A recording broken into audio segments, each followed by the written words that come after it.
साल से सारे सबूत लेके घूम रहे हैं। और मैं आपके माध्यम से सभी से कहना चाहूंगी, अगर कोई एक भी सबूत दिखा दे कि मेरे पिता ने उनकी तरफ आंख उठा के भी देखा है, तो मैं कहती हूँ उनको फांसी की सजा दीजिए। लेकिन इस केस के सारे फैक्ट्स इग्नोर किए जा रहे हैं। वो दूसरी तरफ अनड्यू प्रेशर बनाता है एजेंसीज पे। इसी तरह से गलत तरह से हमारे ऊपर चार्जशीट लगवाई गई। पहले आपको पता है कि हम, ऐसा नहीं है कि सिर्फ पब्लिक सर्वेंट वाले पॉइंट पे वहां पे बहस हुई है, हर पॉइंट पे बहस हुई है।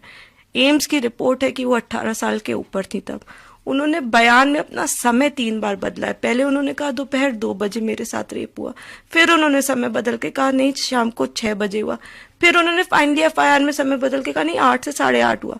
रिकॉर्ड की बात है, सीबीआई ने देखा, हमारे पिता का सीडीआर निकाला, वो 17 किलोमीटर उन्नाव अपनी ऑफिस में उस वक्त मौजूद है, उस घटना स्थल पे है भी नहीं।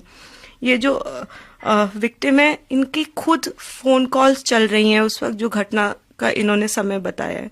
सारे सबूत होते हुए हमारे पास सारे डॉक्यूमेंट्स हैं, हर चीज होते, ये कभी नहीं आपको बताएंगे कि ये हमें पावरफुल और वो इसका इल्जाम लगा रहे हैं। मेरे पिता को तो तभी पार्टी से निकाल दिया गया था। हम 8 साल से, आपके पास तो मैडम सुरक्षा है, हर चीज है, हमारी फोटो है, आप इधर उधर आप हमारे बारे में बोल रहे हैं सब। आपने कभी सोचा है कि हमारे और हमारे परिवार के साथ क्या हो रहा है?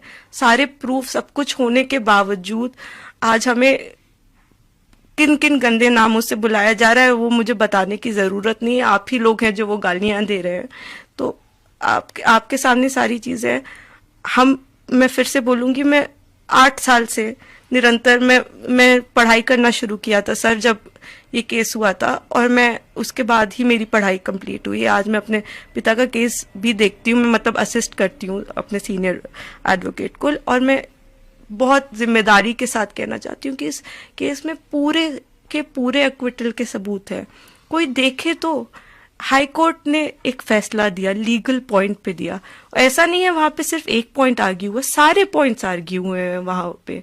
और ये इस तरह का माहौल बना के, हमें जुडिशरी पे विश्वास है, हम ये लड़ाई लड़ेंगे, लेकिन इस तरह से जिस तरह का माहौल बनाया जा रहा है, हम आप लोगों से हाथ जोड़ के कहना चाहते हैं कि आप प्लीज आप पूछ लेना सामने वाले पक्ष से कि हमें आपकी भावनाएं सिर्फ एक तरफ के लिए हैं। हम भी 2 बेटियां हैं।